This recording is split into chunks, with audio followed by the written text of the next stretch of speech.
गढ़वारा विधानसभा के प्रत्याशी राव उदय प्रताप सिंह ने सैकड़ों की संख्या में गाड़ियों का काफिला लेकर मुख्यमंत्री शिवराज सिंह चौहान के कार्यक्रम में शिरकत की। मुख्यमंत्री शिवराज सिंह चौहान की जनसभा में हजारों की संख्या में सुनने के लिए महिला, बुजुर्ग, युवा पहुंचे। मुख्यमंत्री शिवराज सिंह चौहान ने कांग्रेस को आड़े हाथों लेते हुए कथनी और करनी को लेकर कांग्रेस पार्टी पर जमकर निशाना साधा। दिग्विजय सिंह और कमलनाथ पर महिलाओं के साथ अभद्र भाषा की टिप्पणी का आरोप लगाया। भाजपा प्रत्याशी राव उदय प्रताप सिंह ने कहा, मेरा 30 वर्ष का राजनीतिक अनुभव है। जो कार्यकर्ता है वह नेता बन गया है, मतदाता कार्यकर्ता बन गया। दिल को बहुत सुकून मिलता है। भारतीय जनता पार्टी के चुनाव के लिए कोई अलग रणनीति नहीं होती। हमारा संगठन, हमारा दल 5 वर्ष कार्य करता है। आज नरसिंहपुर में मुख्यमंत्री शिवराज सिंह चौहान के साथ नरसिंहपुर जिले के चारों विधानसभा के प्रत्याशी फार्म भरने के लिए आए। हजारों की संख्या में महिलाएं, माताएं, बहनें, युवा उनको सुनने के लिए आया, फार्म भरने में सहयोग देने के लिए आया। अमिता चपरा जी, क्या कहेंगी आप इतना जनसैलाब को देखकर?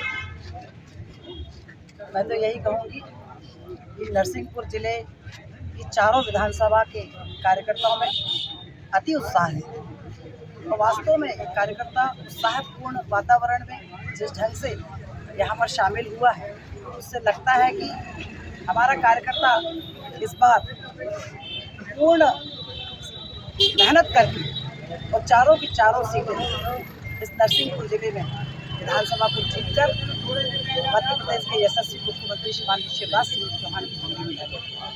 मुख्यमंत्री जी के द्वारा लाडली बहनाओं को लिए एक बड़ी सौगात दी गई है, इस पर क्या बोलेंगे आप? निश्चित तौर पर देश के यशस्वी मुख्यमंत्री महिलाओं के प्रति संवेदनशील है और यह संवेदनशीलता आपने देखी होगी कि जिस ढंग से उन्होंने लाडली बहना योजना लागू करके इस प्रदेश की 1,35,00,000 महिलाओं को उन्होंने सशक्त बनाने का काम किया।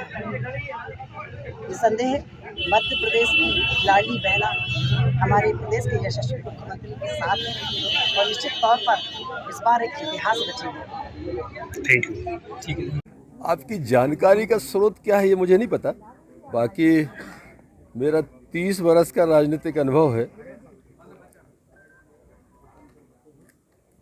जो नेता हैं वो कार्यकर्ता बन गए।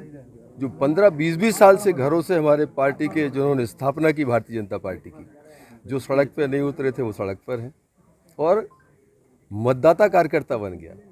वहाँ का वातावरण देखकर दिल को सुकून मिलता है कि भारतीय जनता पार्टी संगठन कितना सशक्त, कितना ताकतवर और ज़मीन के अंदर कितना गहरे तक पैठ रखने वाला है। ये हम सब के लिए बड़े गौरवान्वित महसूस करते हुए गौरव की अनुभूति करता हूँ। चुनाव को क्या रणनीति रहेगी, क्या क्या? भारतीय जनता पार्टी की चुनाव के लिए अलग से कोई रणनीति नहीं होती। हमारा संगठन, हमारा दल लगातार 5 वर्ष काम करने वाला संगठन है। सरकार अपना काम करती है, संगठन अपना काम करता है और स्वाभाविक रूप से भारतीय जनता पार्टी रोज चुनाव लड़ती है। उम्मीद करें कितने वोटों से जीतेगा? 100% आश्वस्त है और भारतीय जनता पार्टी का संगठन, मुझे चिंता करने की इसलिए आवश्यकता नहीं है कि वहाँ का चुनाव वहाँ का कार्यकर्ता लड़ रहा है। और जब कार्यकर्ता अपने पैरों पर खड़ा हो जाता है ना, तब फिर संगठन और प्रत्याशी को चिंता करने की ज़रूरत नहीं होती। धन्यवाद। पीछे से तो बाकी शेयर कर लेना प्लीज प्लीज, टाइम होगा। आज मैं गर्व और आनंद से भरा हुआ हूँ। नरसिंहपुर विधानसभा से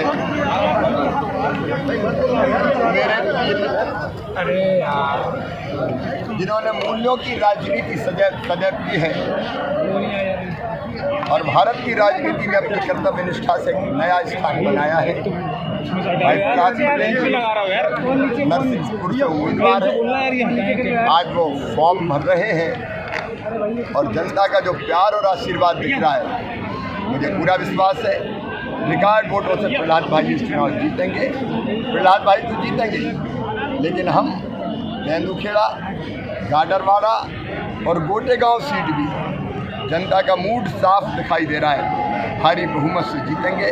प्रधानमंत्री नरेंद्र मोदी जी का प्रखर नेतृत्व और राज्य सरकार ने जो काम किए हैं जनता की भलाई के लिए, उसके कारण कांग्रेस आज परेशान है और कांग्रेस परेशान होकर कन्या पूजन जैसे कार्यक्रमों को नाटक नौटंकी कह रही है। हम भारतीय संस्कृति, जीवन मूल्य और परंपराओं के साधक हैं और उसके साथ ही राजनीति करते हैं।